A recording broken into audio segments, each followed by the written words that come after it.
जय श्री कृष्ण चैतन्य प्रभु नित्यानंद श्री अद्वैत गदाधर शिवाचार्य गौर भक्त वृंदा। हरे कृष्णा कृष्ण कृष्ण हरे हरे, हरे राम राम राम हरे हरे। ओम नमो भगवते वासुदेवाय। ओम अज्ञानतिमिरान्धस्य ज्ञानाञ्जनशलाकया चक्षुरोन्मीलितं येन तस्मै श्री गुरुवे नमः। वासुदेव सुदं देवं कंसचाणूरमर्दनं देवकी परमानंदं कृष्णं वंदे जगद्गुरुम्। ओम नमो भगवते वासुदेवाय। ஆறு கோஸ்வாமிகளின் சேவகர்களுக்கு நான் சேவகன், அவர்களுடைய பாத தூளிகளே எனக்கு பஞ்சாமிர்தம். ஆறு கோஸ்வாமிகளின் பாதார விந்தங்களை பூஜிப்பவர்களுடன், அவர்களின் சேவையில் ஈடுபட்டவர்களுடன் பிறவிதோறும் வாழ வேண்டும் என்பதுதான் எனது ஆசை. இந்த ஆறு கோஸ்வாமிகளும் பிரஜபூமியில் வாழ்ந்தபோது ஸ்ரீ ராதாகிருஷ்ணரின் நித்தியமான உன்னத லீலைகளை வெளிப்படுத்தி விளங்க வைத்தனர். ஆன்மீக குருவின் தாமரை பாதங்களையும் தூய வைஷ்ணவர்களையும் தியானித்து மனதை அங்கே பதிய வைத்து பக்தி பரவசத்துடன் பகவான் ஹரியின் புனித நாமங்களை ஓத வேண்டும். பகவானின் இருப்பிடமாகிய பிருந்தாவனத்தையும் வணங்க வேண்டும். ஸ்ரீ குருவினதும் வைஷ்ணவர்களினதும் தாமரை பாதங்களில் ஆசை கொண்டவராய் பகவானின் புனித நாமத்தை நரோத்தம தாஸ் தாகூர் இவ்வாறாக பாடுகின்றார். பிருந்தாவனத்தில் இருந்த ஆறு கோஸ்வாமிகள், அவங்க கோஸ்வாமினா புலன்களின் எஜமானர்கள், பகவானுக்கு தங்களை அர்ப்பணித்து கொண்டவர்கள் பக்தி தொண்டுக்கு, அவங்க தான் கோஸ்வாமிகள். யாரெல்லாம் தன் புலன்களுக்கு எஜமானனா முதலாளி அதிகாரி ஆகிறாங்களோ அவங்க கோஸ்வாமின்னு சொல்றது. கோன்னா புலன்கள், அதுகளுக்கு சுவாமி அவர்கள். சுவாமின்னா ஆளக்கூடியவர், அனுசரிக்கிறவர், ஆதரிக்கிறவர், அனுக்கிரகம் பண்றவர், காக்கின்றவர், வளர்க்கின்றவர், வேண்டியதை வழங்குகின்றவர் அப்படிங்கிற அர்த்தமெல்லாம் சேர்ந்ததுக்கு பேர் தான் சுவாமி. முன்னெல்லாம் வீட்டில் அம்மாமார்கள் அப்பாவை ஐயான்னு கூப்பிடுறது ஒரு பழக்கம் இருந்துச்சு. ஆனால் சுவாமி அப்படின்னு கூப்பிடுற ஒரு பழக்கம் இருந்துச்சு முன்ன நம்ம பாரதத்தில். அம்மாலாம் நமது அப்பா அம்மார்களை சுவாமி இங்கே வாங்கலேன் சுவாமிம்பாங்க, அப்புறம் தேவரீம்பாங்க, அப்புறம் காலப்போக்கில் ஐயான்னு கூப்பிட ஆரம்பித்தாங்க. சொந்த உறவுகள் அதிகமாக இருந்ததுன்னா மாமா அத்தான் அப்படின்னு கூப்பிடுவாங்க. இப்பெல்லாம் பேர் சொல்லி கூப்பிடுறாங்க. பேர் சொல்லி கூப்பிடுறதெல்லாம் வளர்ந்து முதிர்ச்சியாகி ரொம்ப அந்யோன்யம்ங்கிற பாவனையில நண்பர்களை போல போடா வாடா போடி வாடி அந்த மாதிரி கூப்பிடுற அளவுக்கு வந்துட்டாங்க. டா என்னடா பண்ற அப்படின்னு. இது செல்லமாவும் பாசமாவும் கூப்பிடுறதா இவங்களுக்கு ஒரு எண்ணம். குழந்தைகளையும் பெண் குழந்தைகளையும் அதே மாதிரி தான், பிள்ளைகளையும் அப்படித்தான். என்னடா பாப்பா அப்படின்னு கூப்பிடுறது இன்னைக்கு. ஏன்னா அவ்வளவு அந்யோன்யமா நெருக்கமா உன்னுடைய அந்தரங்கத்துக்கு நான் அனுசரணையா இருப்பேன், காவலா இருப்பேன், உன் கௌரவத்துக்கு நான் பாதிப்பு இல்லாம இருப்பேன், உன்னோட புலன்களுக்கு நான் உதவியா இருப்பேன் அப்படிங்கிற ஒரு பாவனையில தான் ஒரு பையனோ பொண்ணோ ஒருத்தருக்கு ஒருத்தர், பெற்றோர்களோ பிள்ளைகளோ நண்பர்களோ யாரா இருந்தாலும், ஆணாம இருந்தாலும் பொண்ணா இருந்தாலும், ஆசிரியரோ மாணவர்களோ சீடர்களோ சிச்சியைகளோ யாரா இருந்தாலும், யாரோ வழிப்போக்காரா இருந்தாலும் கூட பாசத்தோட சொல்றதா இருந்தா வாடா போடான்னு கூப்பிடுறத ஒரு அந்த அளவுக்கு அந்யோன்யமா இருக்கிறதா காட்டிக்கிறாங்க. வெறும் சொல்லுல தான் இருக்கு. 3 வகையான வாழ்க்கை: மனதால வாழ்றது, உடலால வாழ்றது, உடற்புலன்களால் வாழ்றது. உடலால் வாழ்றதுங்கிறது வந்து பணம் சேர்க்கறது, வீடு வாசலை கட்டி கொடுக்கறது, சொந்த பந்தங்களோட சேர்ந்து எல்லா விழாக்களையும் புலன் இன்ப பொருட்களையோட சேர்ந்து கொண்டாடுறது, உடுத்துதல், உண்ணுதல், இந்த மாதிரியான விழாக்களை கொண்டாடுறது. அது தெய்வ கோவில் விழாவாக இருந்தாலும் சரி, குடும்ப விழாவாக இருந்தாலும் சரி. இது வந்து உடலால் இயக்கம், கர்மாவால் வாழ்றது. இன்னொன்று மனசால வாழ்றது. மூணுமே தனித்தனி இல்லை, 3 வாழ்க்கையுமே ஒரே வாழ்க்கை தான். முன்னால் இருக்கிறது உடல், உடலும் உடல் புலன்கள், உடற்புலன்கள் சார்ந்த சொந்த பந்தங்கள், உறவுகள், கேளிக்கைகள், இந்த மாதிரியான ஒரு அது முன்னணியில் இருக்கும். அதுக்கு பின்னால மனசு போகும், மனசுக்கு பின்னால புத்தி இருக்கும். கர்மாப்படி சில சமயம் மனதால வாழ்றது முன்னால இருக்கும். மானசீகமான விருப்பங்கள், எண்ணங்கள், அதுக்கு தகுந்த மாதிரி கேளிக்கைகளையும் செயல்களையும் தேர்ந்தெடுத்து தேவையானதை மட்டும் அனுபவிக்கிறது. அதுல வெறுப்புக்கள்லாம் வச்சுக்கிட்டு தகுந்தபடி தன்னை வடிவமைச்சுக்கிறது, தகுந்தபடி தன்னை விழாக்கள்ல அந்த ஈடுபாடு காட்டிக்கிறது. அது மனதால வாழ்றது.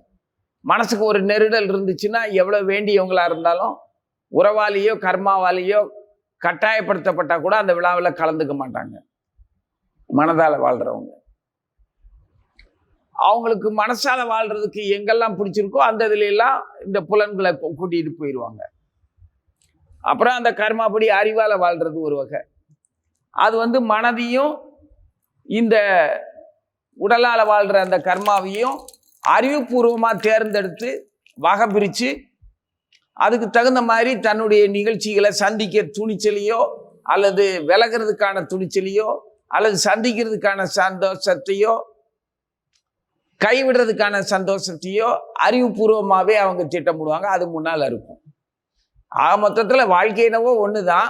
முன்னால் இருக்கிறது கர்மாப்படி அறிவா, மனமா, உடற்புலன்களா அப்படிங்கிறத பார்த்தோம்னா பெரும்பாலும் உடற்புலன்களால் வாழ்றதுக்கு மனம் பின்னால் இருந்து உதவி செய்யும், அறிவு அதுக்கும் பின்னால் இருந்து உதவி செய்யும். அது உதவி செய்யாது. உதவிங்கிறது என்ன? உபத்திரம் இல்லாமல் சொல்லி கொடுக்காம இருக்கிறது. அறிவு வந்து தன்னோட அறிவை காட்டிக்காம அமைதியா இருக்கிறது, அது நமக்கு செய்யற உதவி. மனசும் அதே மாதிரி அவ்வளவா காட்டிக்காது. ஏன்னா முன்னால நம்ம வச்சிருக்கிறது யாருக்கு அனுமதி கொடுத்துருக்கோம்? உடல் சார்ந்த புலன் சார்ந்த உறவுகள், இந்த ஜட விஷயங்களுக்கு அனுமதி கொடுத்துருக்கோம். அதனால மனம் அதுக்கு சொன்னபடி கேட்டு அடங்கி பேசாம இருந்துக்கும். அறிவு மனசே சும்மா இருக்குது, நம்ம இனத்துக்கு யோசிக்க வச்சுக்கிட்டு அப்படின்ட்டு அறிவும் சும்மா இருந்துடும். கர்மாவும் அது பின்னாடியே வந்துடும். கர்மா கணக்கெழுதி வச்சுக்கும், அவ்வளவுதான். அடுத்த ஜென்மத்துல வேற ஏதாவது அனுபவிச்சுட்டு போறாங்க. ஆனா நரன்னா மனிதன், நரோத்தமன் அப்படின்னா நரன்களில் மனிதர்களில் உத்தமன் அப்படின்னு அர்த்தம். மனிதர்களில் உத்தமமான மனிதர்களுக்கு தாசனாக நான் வாழ்வேன் அப்படிங்கிறதுனால நரோத்தம தாஸ் தாகூர்னு அவருக்கு பேரு. இந்த நரோத்தம தாஸ் தாகூரார் வந்து நம்ம பக்தி சித்தாந்த சரஸ்வதி மகாராஜ் நம்ம சைதன்ய வம்சாவளியில குரு சீட பரம்பரையில முக்கியமான நரோத்தம தாஸ் தாகூர் ரொம்ப சிறந்தவர். நம்ம ஸ்ரீ சம்பிரதாயத்துல தொண்டரடி பொடியாழ்வார் மாதிரி தொண்டனுக்கு தொண்டனா தன்னை மிகவும் பொடியனாக பாவித்து கொண்ட தொண்டரடி பொடியாழ்வார். அந்த ஆழ்வார் மாதிரி நரோத்தம தாஸ் தாகூர். அவருக்கு தாகூருங்கிற பட்டத்தை பெருமையா நம்ம தான் வழங்கியிருக்கோம், பக்தர்கள் வழங்கி இருக்கிறாங்க. இந்த நரோத்தம தாஸ் தாகூர் பாடல்கள் எல்லாமே பகவானுடைய புகழை பாடி அந்த பகவானுடைய தொண்டர்களால் புகழப்படுறத சொல்லி அந்த தொண்டர்களுக்கு தொண்டராக இருக்கக்கூடியவர் யாரோ அவங்களுக்கு நான் தாசனாக இருப்பேன் அப்படிங்கிற பாவனையிலேயே தான் அவர் பாடியிருப்பார். மொழி எதுவாக இருந்தாலும் சரி. பொதுவாக பிரார்த்தனை அப்படின்னாலே பகவானுடைய அவருடைய மங்களமான கல்யாண குணங்களை எல்லாத்தையும் எடுத்து சொல்லி இப்பேற்பட்ட குணத்துக்காரங்களாக உங்களை நாங்க நம்பி வணங்குறேன், இந்த குணங்கள்லாம் உன்னிடம் இருக்கிறத நான் தெரிந்து கொண்டேன். இந்த கல்யாண வைபவ குணங்கள் அன்பு, பாசம், இரக்கம், பரிவு, வீரம், தைரியம், பரோபகாரம், மன்னிக்கிற குணம் எல்லாமே உங்ககிட்ட இருக்குதுங்கிறத தான் 1000 குணங்களை நம்ம விஷ்ணு சகஸ்ரநாமம் அப்படிங்கிற பேர்ல நாம பகவானுடைய பெயர்களை எல்லாம் சொல்லி சொல்லி வணங்குறது காரணம் இந்த மாதிரி குணமெல்லாம் இருக்குது. என்கிட்ட எந்த நற்குணமுமே கிடையாது, என்னால பூரணமா வணங்க முடியாது, புலன்களுக்கு அடிமையானவன், சாதாரண ஒரு ஜந்து மாதிரி வாழ்றேன், ஏதோ உன்னுடைய கருணையினால உனக்கு உன்னை வணங்கக்கூடிய பக்தர்களுடைய சகவாசம் எனக்கு கிடைச்சதுனால என்னால பக்திங்கிற ஒரு விஷயத்தை ரசிக்க முடியுது. ஆனாலும் நான் புலன்களாலேயும் புத்தியாலேயும் மனதாலேயும் மாற்றி மாற்றி முன்னும் பின்னுமாக அலக்களிக்கப்பட்டு பல்வேறு வகையான உடல் எடுத்து வாழ்ந்துட்டு இருக்கிறேன், என்னையை காப்பாற்ற வேண்டியது உன்னுடைய கடமை அப்படிங்கிறது தான் பிரார்த்தனையே. இதை பல வழியில் சொல்கிறோம், எல்லா மொழியிலையும் சொல்கிறோம், எந்த இறைவனாக இருந்தாலும் சொல்கிறோம். இது ஒரு வகையான ஒரு பிரார்த்தனை. இதுலேயே இந்த மனதாலையும் உடலாலையும் அறிவாலையும் வாழ்றதுன்னு சொன்னோம்ல, அந்த இதில் மனசை முன்னால் வைக்காம அறிவை முன்னால் வைக்காம புலன்களால் வாழ வைக்கிறவங்கெல்லாம் 3 வகையான தனி தகுதி இருக்கு. இப்படி இறைவனுடைய புகழை சொல்லி தன்னுடைய தாழ்ந்த நிலையை எளிமையான நிலையை சொல்லி வேண்டி கேட்டுக்கிறது ஒரு வகை பிரார்த்தனைன்னா, இறைவனுடைய புகழையே சொல்லிட்டு அப்பேற்பட்ட புகழ் உள்ள நீ அதே மாதிரி எனக்கும் எல்லா வளர்த்தையும் வழங்கணும், நானும் உன்ன மாதிரியே வாழணும்னு கேட்கறது ஒரு வகையான பிரார்த்தனை. அதுக்கு ஒரு ரஜோகுண மக்கள் இருக்கிறாங்க. அந்த மனதால வாழ்றதுலயே 3வது ஒரு வகை தமகுண மக்கள். அவங்க நீ இப்ப ஏற்பட்ட குணமெல்லாம் இருக்குது, உனக்கு நான் எதை வேணாலும் பலி தர்றேன், பலியாக யாரை வேணாலும் எதை வேணாலும் தருவேன், நான் கேட்டதெல்லாம் நீ கொடுக்கணும் அப்படிங்கிற ஒரு மாதிரியான 3வது வகையான மனதால வாழ்றவங்களே இந்த 3 வகை. அந்த 3வது வகைக்காரங்களும் மனதால வாழ்றவங்களா மன்னிக்கணும், புலன்களால் வாழ்றவங்க, உடலால வாழ்றவங்க. மனதால வாழ்றையே இதே மாதிரி 3 வகை இருக்குது. அறிவால வாழ்றதுலயும் இந்த 3 வகை இருக்கு. இந்த 3 வகையா சொல்றது ரஜகுணம், தமகுணம், சத்துவகுணம்ங்கிறது. சத்துவகுணம் முன்னாடி இருந்ததுன்னா ரஜகுணமும் தமகுணமும் பின்னால இருக்கும். தீவிர குணமான அந்த ரஜகுணம் முன்னால் இருந்ததுன்னா சத்துவகுணமும் தமகுணமும் பின்னால இருக்கும். தமகுணம் முன்னால இருந்ததுன்னா ரஜகுணமும் சத்துவகுணமும் ரஜகுணமும் அடுத்தடுத்து இருக்கும். ஆக மொத்தத்துல இந்த முக்குணங்களுக்கான போட்டி ஜீவர்கள்ட்ட எப்பவுமே உண்டு. மனிதருக்கு மட்டும் இல்ல, எல்லா ஜீவர்கள்ட்டையுமே இந்த முக்குணங்களுக்கான போட்டி இருந்துகிட்டே இருக்கும். ஏதாவது ஒரு குணம் முன்ன அந்த ஜீவனை வழி நடத்தி கூட்டிட்டு போகும்.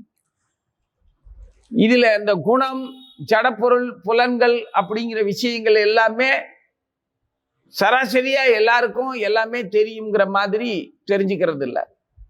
அதுக்கு கொஞ்சம் பயிற்சின்னா இந்த வார்த்தைகளுடைய பொருள் முழுவதுமா புரிந்து வாழணும்னா வாழ்றவங்களுக்கு மட்டும்தான் இது புரியும்.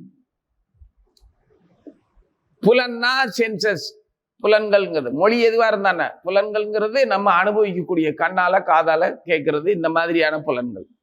ஜட புலன் அப்படிங்கிறது இந்த ஜட உடல்ல நம்ம உயிர் வசிக்குது. இந்த உயிர் இருக்கிறதுனால இந்த ஐம்புலனும் வேலை செய்யுது. இந்த உயிருங்கிற நாம இந்த உடலை விட்டுட்டு விலகி போயிட்டோம்னா இது இயங்காது, உணர்ச்சிகள் எதுவும் இருக்காது. அப்போ உயிர் இருக்கும் போதே ஏதாவது ஒரு உறுப்பு, புலன் உறுப்பு, கண்ணோ காதோ மூக்கோ ஏதோ ஒரு அனுபவிக்கக்கூடிய 5ல் 1 ரிப்பேர் ஆச்சுன்னா, அதாவது கெட்டு போச்சு, பழுதடைஞ்சிருச்சுன்னா, அப்போ உயிர் இருக்குதே அந்த பொருள் ஏன் வேலை செய்யல, புலன் உறுப்பு அப்படின்னா அது பழுதடைந்து விட்டது. இப்போ நாசி வாசனைய பார்க்கிற அந்த குணம் நாசிக்கு பழுதாயிருச்சுன்னா தொடு உணர்ச்சியால அந்த நாசிக்கு ஒவ்வாத அந்த வாசனையை அவன் கண்டுபிடிச்சிடலாம். வாசனை தெரியல, ஆனா கையில தொடும்போது எப்படி இருக்கு, அது ஸ்பரிசத்துல அது நல்லா இல்லைன்னு தெரியுது. ஆனா மோந்து பார்த்தாலும் வாசனை தெரியல, ஏன்னா நாசி ரிப்பேர் ஆயிடுச்சு, கெட்டு போச்சு, பழுதடைஞ்சிருச்சு. ஆனா நாசி பழுது இல்லாம இருக்கும்போது துர்நாற்றமும் நல்ல வாசனை நல்ல நாற்றமும் நல்லாவே தெரிஞ்சது, அனுபவத்துல இருக்குது. அனுபவம் இருக்குல்ல, அந்த அனுபவத்தை வச்சு இன்னைக்கு புலனுகர்வு உறுப்பு கெட்டு போனாலும் ஸ்பரிசத்தினால மற்றொரு புலனான தொடு உணர்வுனால அந்த பொருள் கெட்டு போச்சுங்கிறத கண்டுபிடிச்சிக்குவோம். இது கெட்டு போனால் இந்த மாதிரி வாசனை வரும், அந்த வாசனை வருதா பாரு அப்படின்னு அடுத்தவங்ககிட்டையும் காட்டி தெரிஞ்சுக்கலாம். ஆக உயிர் இருந்ததுன்னா, உடல்ல இருந்ததுன்னா இந்த ஜட உடல் இயங்குங்கிறதுக்கு இது உதாரணம். ஆனா உயிருங்கிற நாம இந்த உடலை விட்டு போனதுக்கு அப்புறம் இந்த உடல் இயங்காது. அப்ப இது ஜடமா இருக்கும். இதே மாதிரி தான் இயங்கக்கூடிய ஆத்மா, உயிர் அப்படிங்கிற அந்த சோல் அப்படிங்கிற அந்த உயிராற்ற ஜீவன்கிற அந்த ஒண்ணு எந்த பொருளுக்குள்ள இருக்குதோ அந்த பொருளை இயங்க வைக்கும். அந்த ஜீவன்கிற ஒண்ணு இல்லாம அந்த ஆற்றல், இயக்க ஆற்றல், சச்சித் ஆனந்த ஆற்றல், அந்த பவர், அந்த சக்தி இல்லாம இயங்க முடியாம கிடந்ததுன்னா அதுக்கு பேரு ஜடம்னு அர்த்தம். பொதுவா என்ன நினைச்சுக்கிறோம்? கல்லு, மண்ணு, தண்ணி இதெல்லாம் ஜடப்பொருள்னு நினைச்சுக்கிறோம். அதெல்லாம் ஜடப்பொருள் இல்லை, அதுக்குள்ள இயக்கம் இருக்குது. எந்த ஒரு மொத்த பூமியும் எர்த்து, பூமிக்கு ஒரு தன்னை ஈர்க்கக்கூடிய அந்த சக்தி இருக்குதுன்னு தெரியுது இல்ல? அப்போ பூமிக்கு இருக்கக்கூடிய சக்தி பூமியிலிருந்து எடுக்கப்பட்ட ஒரு சின்ன ஒரு உலகத்துக்கோ ஒரு கல்லுக்கோ ஒரு மூலக்கூறு, அந்த அணுவுக்கும் அந்த சக்தி இருக்கும்ல, அதே அளவுக்கு. அப்போ தானே இழுக்கக்கூடிய ஒரு சக்தி இருக்கிறத எப்படி நீ ஜடம்னு சொல்லுவ? ஜடம்னா அது எதுவுமே செய்யக்கூடாது, அதுக்குள்ள ஜீவன் வந்தாதான் அது இயங்க முடியும். அதுக்கு பேர் தான் ஜடம். அதனால இந்த ஜட உலகம்ங்கிற இந்த ஜட உலகத்துல எதுவுமே ஜடம் அல்ல. எந்த ஒரு ரசாயன பொருளா இருந்தாலும் சரி, தாவரங்களா இருந்தாலும் சரி, இயக்கம் அதுக்குள்ள இருக்குது, ஜீவன் இருக்குது அதுக்குள்ள. அந்த ஜீவன் தான் அதை இயக்குது.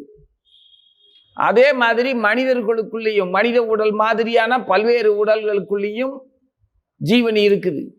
ஜீவன் தான் நாம இருக்கிறதுனால தான், அதாவது நாமங்கிற அந்த ஜீவர்கள் இருக்கிறதுனால தான் இந்த பூமிக்கு இயக்கம் இருக்குது. இயக்கம் இல்லாத பூமி கிடையாது இது. அப்போ உயிரும் ஜடமும் நம்ம உடல் எப்படி இருக்கோ அதே மாதிரி தான் உயிர்கள் இல்லாத ஜட உலகம் கிடையாது. அது பனிமலையா இருந்தாலும் சரி, பாலைவனமாக இருந்தாலும் சரி, எதுவா இருந்தாலும். அப்போ இந்த ஜடத்துக்கு ஆதாரம் ஜீவன். ஜீவனுடைய இயக்கத்துக்கு உதவி ஆதாரம் கிடையாது, உதவி ஜடம். ரெண்டையும் தனித்தனியா பிரிச்சா ஜீவனுக்கு ஜடத்தோட உதவி தேவையே இல்லை. ஜடத்துக்கு ஜீவனுடைய உதவி அவசியம் தேவை. ஜீவன் இல்லாம ஜடத்தால ஒன்றும் பண்ண முடியாது. அப்போ கல்லுக்குள்ளேயும் ஜீவன் உண்டு, மனசுக்குள்ள இருக்கிற மாதிரி. இந்த உண்மையெல்லாம் தெரிஞ்சவங்க தன்னை எந்த மாதிரியான ஜடத்துல தன்னை ஈடுபடுத்தி வாழ முடியும், வாழ்ந்து கொள்ளலாம், இயங்கலாம் அப்படிங்கிறத முதல் கட்டமா யோசிப்பாங்க. முதல் தரமான வாழ்க்கையை வாழ தெரிஞ்சவங்க இந்த ஜடத்துக்குள்ள நாம எந்த மாதிரியான இயக்கத்தை ஏற்றுக்கொள்ளலாம் அப்படிங்கிறத யோசிப்பாங்க. அதான் நரோத்தம தாஸ் தாகூருடைய அமைப்பு. அவர் புலன்களுக்கு எஜமானனா இருக்கிறவங்களுடைய தொண்டர்களின் தொண்டனாக தன்னை வைத்துக்கொள்ள தேர்ந்தெடுத்துக்கிட்டார். தன்னையே இந்த சேவைக்கு தன்னை தேர்ந்தெடுத்துக்கிட்டார். அதாவது அந்த சேவையை தான் தேர்ந்தெடுக்கல, இந்த சேவைக்கு தான் நான் லாயக்குங்கிறத அவரே தேர்ந்தெடுத்துக்கிட்டார். அதனால அவர் நர உத்தமர், மனிதர்களில் உத்தமமானவர். நரோத்தம தாஸ் தாகூர் அவருடைய பாடல்கள் எல்லாமே நம்மள முதல் தரமான வாழ்க்கைக்கு உயர்த்தக்கூடியதாக இருக்கும். அவரை வணங்கிட்டு இன்றைய ஸ்லோகமான பகவத்கீதை 6வது அத்தியாயத்துல 8வது ஸ்லோகம், நரோத்தம தாஸ் திருவடிகளே சரணம். ஞானத்தாலும் விஞ்ஞானத்தாலும் மனம் திருப்தி அடைய பெற்றவனும், அசையாதவனும், புலன்களை வென்றவனும், மண்ணையும் கல்லையும் பொன்னையும் ஒரே விதமாக மதிப்பவனுமான யோகி யோகம் நிறைய பெற்றவன் என்று கூறப்படுகின்றான் அப்படின்னு கிருஷ்ணர் அர்ஜுனன் கிட்ட சொல்றாரு. யார சொல்றாரு? ஞானத்தாலும் விஞ்ஞானத்தாலும் மனம் திருப்தி அடைய பெற்றவன் அப்படிங்கிறாரு. ஒருத்தன் பூர்ணமான யோகம் அப்படிங்கிறத பூர்ணமா அடைந்தவன் அப்படின்னா முழுமையான யோகி. அப்படி ஒரு யோகி யாருங்கிறத அர்ஜுனனுக்கு எடுத்து சொல்றாரு. யோகி எப்படிப்பட்டவன் தான் சொல்றாரு. அர்ஜுனனை நீ யோகி ஆகணுங்கிற எண்ணத்துல சொல்லல.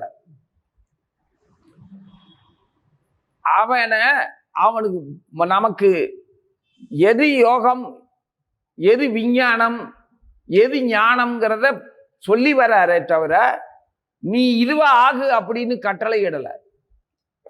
முதல்ல உனக்கு யோகம்னா என்னன்னு தெரியணும், ஜடம்னா என்னன்னு தெரியணும், மனம்னா என்னன்னு தெரியணும், புலன்கள்னா என்னன்னு தெரியணும், அதனுடைய தன்மை என்ன, ஏன் இப்படி பல்வேறு வகையான வாழ்க்கை. முதலே சொன்னேன், பிரார்த்தனையில பகவானுடைய தொண்டர்களுக்கு தொண்டனா இருக்கிற பக்தி பாதையை தேர்ந்தெடுத்த பிரார்த்தனை ஒண்ணு. இந்த உலகியல் ஆளுமை குணத்துல உலகியல் ஐஸ்வர்யங்கள்லாம் வேணும்னு கேட்கிற பிரார்த்தனை ஒண்ணு. தன்னுடைய புலன் தேவைகள் மட்டும்தான் வேணும், இந்த உலகியலை பற்றியோ அதனுடைய நலத்தை பற்றியெல்லாம் எனக்கு அக்கறை இல்லைன்னு கேட்கிற ஒரு பிரார்த்தனை உண்டு. அந்த மாதிரியான வழிபாடுகளும் பல்வேறு, இந்த 3 வகையான வழிபாடை பற்றி இதுக்கு முன்னால யோசிச்சோம். இதுல ஞானமோ விஞ்ஞானமோ இருக்குதே தவிர பக்தர்களால அதை கைப்பிடிச்சுக்க வேண்டிய அவசியம் இல்லைங்கிற மாதிரி விட்டுருவாங்க. அதுதான் அவங்களுடைய ஞானம், அவங்களுடைய விஞ்ஞானம் அப்படித்தான். ஏன்னா இதை வச்சுதான் நான் பிழைக்கணுங்கிற எண்ணம் அவங்களுக்கு வராது, அது பக்தர்கள். ஆனா இந்த உலகியல் வாழ்க்கையை வாழணும்னு விரும்புறவங்களுக்கு ஞானமும் விஞ்ஞானமும் அவசியம் தேவை. அந்த ஞானத்தாலையும் விஞ்ஞானத்தாலையும் தன்னுடைய செயல்களை நடத்திக்கிறதுக்கு இந்த ஞான விஞ்ஞானம் தேவைப்படும். அதனால இறைவன் கிட்ட அதை வேண்டிக்குவாங்க.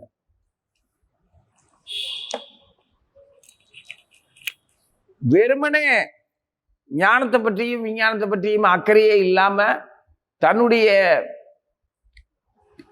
ஜட உடல் தேவைகளை மட்டுமே மல்லு கட்டி அதுக்காக மட்டுமே போராடுகிறதே வாழ்நாள் செயல்களா வச்சுக்கிட்டு இருக்கிறவங்களுக்கு ஞானம் விஞ்ஞானம் பற்றிய அறிவு அக்கறை இல்லைன்னாலும் அது இல்லாம அவங்களால வாழ முடியாது.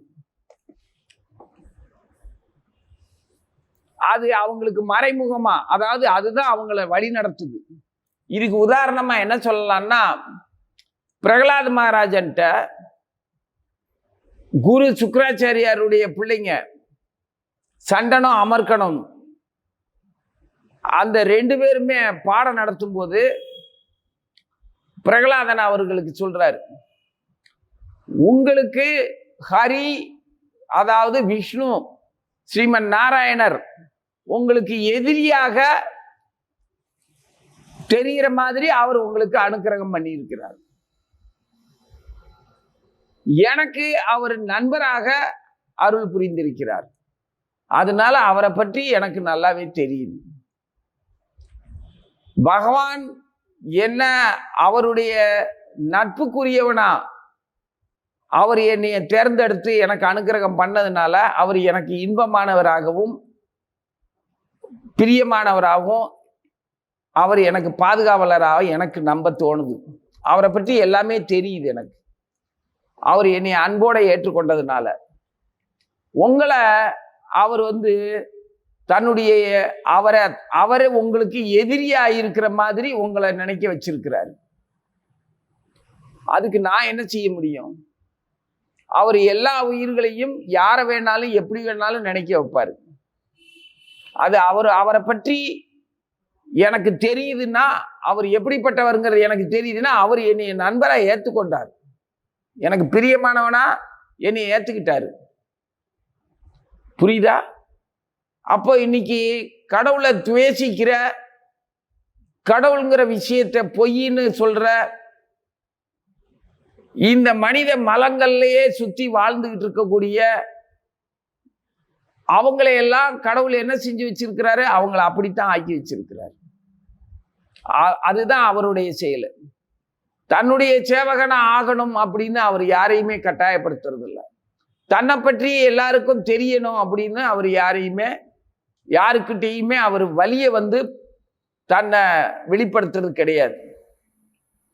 யாருக்கிட்ட அப்படி அவர் தன்னை வலிய ஆட்கொள்கிறார், தன்னை பற்றி தெரிஞ்சுக்கிறார்? நீ இப்ப யாருக்கிட்ட உன்னை பத்தி தெரிஞ்சுக்க விரும்புவ? உன்னை பத்தி தெரிஞ்சுக்கணும்னு விரும்புவ? யாருக்கிட்ட சொல்லணும்னு விரும்புவ? உனக்கு அவங்க கிட்ட பிரியம் இருக்கணும்.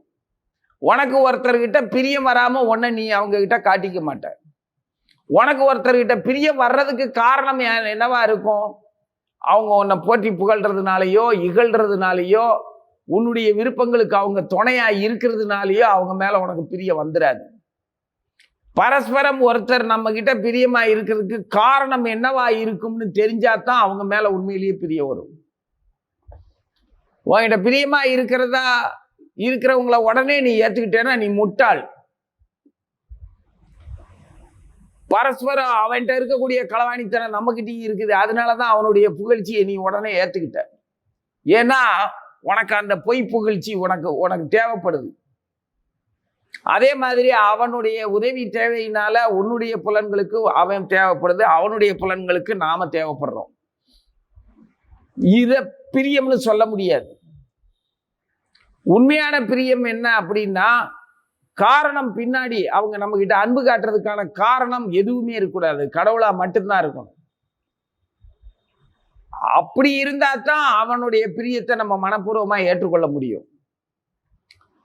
அதுதான் நரோத்தம தாஸ் தாகூர் அவருடைய வார்த்தையை முதல்ல படிச்சது. அவர் பிருந்தாவனத்து 6 கோஸ்வாமிகளுடைய தொண்டர்களுக்கு தொண்டனாக தன்னை இருக்கத்தான் ஆசைப்படுறேன்னு சொன்னாரு. அதே மாதிரி ஒருத்தர் நம்ம கிட்ட பிரியமா இருந்தா மதிப்பு கொடுக்கலாம், நாமளும் அவங்களுக்கு பிரியமானவங்களா ஆகலாம். அந்த மாதிரி தான் பகவான் பிரியமாவார். நம்மளால பகவானுக்கு ஆக வேண்டியது எதுவும் இல்லை. அவர் நம்ம கிட்ட பிரியமாகணும்னா நாம் அவர்கிட்ட பிரியமா இருக்கிறதுக்கு எந்த ஒரு விலையும் நிர்ணயம் பண்ணாம, உண்மையான ஜடத்துக்கும் உயிருக்கும் உள்ள வித்தியாசம் தெரிஞ்சிருந்ததுன்னா. ஏன்னா உயிர் பெருசா, உயிர் தங்குற உடல் பெருசா? உடல் தற்காலிகமானது, பல்வேறு மாற்றங்கள் உள்ளது. உயிர் இல்லாம உடலால வாழவே முடியாது. உடலுக்கு ஜடத்துக்கு உயிர் அவசியம் தேவைப்படுது. ஆனா உயிருக்கு ஜடம் தேவையே இல்லை.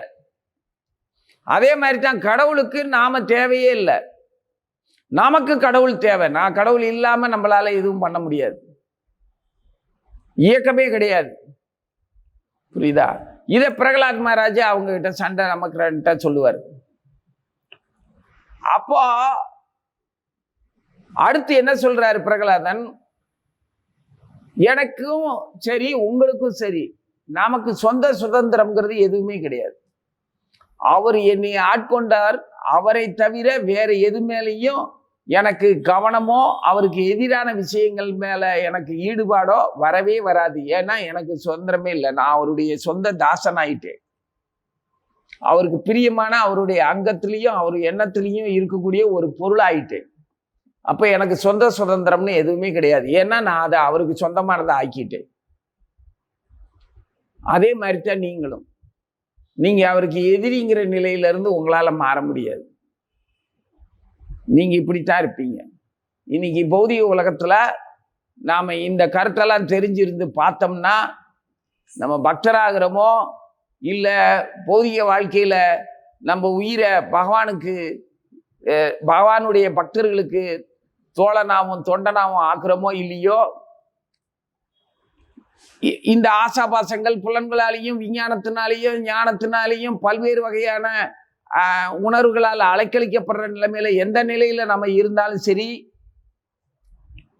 எப்போவாது இறைவனுக்கு எதிராகவோ இறைவனுக்கு இணக்கமாகவோ இருந்து நம்ம யோசிக்கிறதா இருந்ததுன்னா, இந்த ஜட கண்களால நம்ம இந்த உலகத்துல நடக்கக்கூடிய வாழக்கூடிய மனிதர்களை பார்க்கும்போது உயர்ந்தவர் தாழ்ந்தவர், ஆள்கின்றவர், பெரிய செல்வந்தர்கள், பரோபகாரி அல்லது கொடுமைக்காரர்கள்,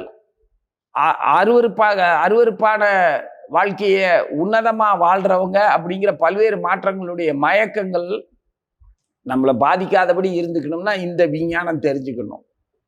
இந்த விஞ்ஞானம் தெரிஞ்சோம்னா பக்தனா இருக்கிறவன் பெரிய ஆளுமை குணத்துக்கு வரமாட்டான். ஆளும் குணத்துல வாழ்றவே உயர்ந்தவனா மனிதர்களை எல்லாம் ஆளக்கூடியவே பகவானுடைய பிரதிநிதியாவே இருந்தாலும் கூட அவனுக்கு பக்திங்கிறது சுத்தமா வரவே வராது.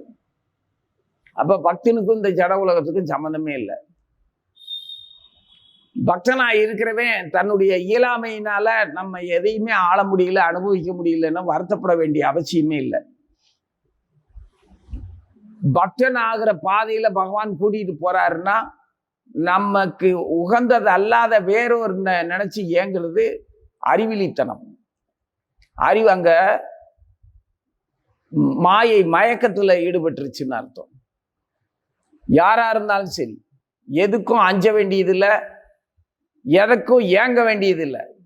ஏன்னா விஞ்ஞானம் அப்படின்னு இங்கே குறிப்பிட்டு சொல்லி இருக்கிறது ஞானத்தாலும் விஞ்ஞானத்தாலும் அப்படிங்கிறதுக்கு சங்கராச்சாரியர் என்ன சொல்றாரு, ஞானம்ங்கிறது சாஸ்திரத்துல உள்ளது, படிச்சு தெரிஞ்சுக்கிறது ஞானம், படிச்சு புரிஞ்சுக்கிறது தான் ஞானம். அதை அனுபவத்துல சேர்த்து அனுபவிக்கிறது விஞ்ஞானம். ஞானம் விஞ்ஞானம் ஆகலை அப்படின்னா உனக்கு அனுபவம் பத்தலை. இந்த ரகசிய விஞ்ஞானம்ங்கிறது ஆங்கிலத்தில் என்ன சொல்லுவோம், ஆங்கிலத்தில் சயின்ஸ், அதுதான் விஞ்ஞானம். விஞ்ஞானம் விபரீதமான விஞ்ஞானமாகவும் ஆகும். அனுபவத்தில் நம்ம அதனுடைய உண்மைத்தன்மையை உணராம மாற்றி கூட யோசிச்சிருவோம், அது விபரீத ஞானம் ஆயிடும். ஏன்னா நமக்கு அனுபவங்கிறது பின்னால உண்மையான அன்புக்கும் புலன்களுக்கான தற்காலிக அன்புக்கும் உள்ள வித்தியாசம் தெரியலன்னா அது விபரீத ஞானத்துல கொண்டு போய் விட்டுரும். நிலைத்த அன்பு என்னன்னு தெரிஞ்சாதான் விஞ்ஞானம் பயன்படும், விஞ்ஞானத்துக்கு கூட்டிட்டு போகும். இல்லாட்டி விபரீத விஞ்ஞானம் ஆயிடும். விபரீத விஞ்ஞானமானாலும் பரவாயில்ல, அடுத்து அவனுடைய சொந்த அனுபவத்துல தெரிஞ்சு திருந்தி வந்துருவாங்க. அப்போ இந்த ஞான விஞ்ஞானம் தெரிஞ்சவங்க தான் கிருஷ்ணர் சொல்ற மாதிரி திருப்தி அடையவும் முடியும், புலன்களை வெல்லவும் முடியும். புலன்களை வெல்ல முடிஞ்சதுன்னா இந்த ஜட பொருளோட வித்தியாசம் தெரிஞ்சிடும். கல்லோ மண்ணோ பொண்ணோ எல்லாமே அவனுக்கு சமமா தெரியும். வெறும் மெட்டல், உணர்வு பூர்வமான ஒரு மூலக்கூறுகள், மின்னாற்றல், இயங்கு சக்திகளுடைய இயக்கத்துக்குள்ளதான் இந்த பௌதிகம் இருக்குது. அதுக்குள்ள உயிர் சேர்றதுனால, இயங்கும் ஆற்றல் சேர்றதுனால பிரபஞ்சம் இயங்குது. இதுல கூடுனது குறைஞ்சதுங்கிறதெல்லாம் ஒன்றும் கிடையாது, எல்லாமே சமந்தான், எல்லாமே ஒண்ணுதாங்கிறத அவனால கண்டுபிடிக்க முடியும். அப்படி கண்டுபிடிச்சான்னா அவன் பக்தன் ஆயிட்டான்னா இந்த உலகியல் விஷயங்களுக்கு அப்பாற்பட்ட நிலையில போயிருக்கும் போது இதுல உயர்வு தாழ்வு இல்லாத நிலைக்கு அவன் வந்துருவான். பக்தன் ஆகல அப்படின்னா இந்த உலகியல் விஷயங்களை ஆளக்கூடிய தகுதிக்கு அவனை இயற்கையே, இறைவனை அவனை உயர்த்தி கொண்டு போய் உட்கார வச்சிருவார். சர்வாத்ம ஸ்னபனம் பரம் விஜயதே ஸ்ரீகிருஷ்ண சங்கீர்த்தனம். நாம சங்கீர்த்தனத்தினால, பகவான் நாமத்தினால அவன் பக்தனாக முடியறதுக்கு முன்னாடியே இந்த ஞான விஞ்ஞானம் தெரிஞ்சு எல்லாத்தையும் சமமா பாவிக்கிற அந்த நிலைக்கு வந்ததுக்கு அப்புறம், அப்படி ஒரு யோகி ஆனதுக்கு அப்புறம் தான், திருப்தி அடைந்தவன் ஆனதுக்கு அப்புறம் தான் அவனால பக்தனாக முடியும். ஆனா நேரடியா பக்தன் ஆகினவனும் இதையெல்லாம் அவன் ஏதாவது ஒரு வகையில தெரிஞ்சு கடந்து தூக்கி தூர எறிஞ்சிருவான். ஆக பக்தன் ஆகிறதுக்கு நமக்கு தேவை பணிவும் குருவினுடைய அருளும் தேவை. ஓம் நமோ பகவதே வாசுதேவாய.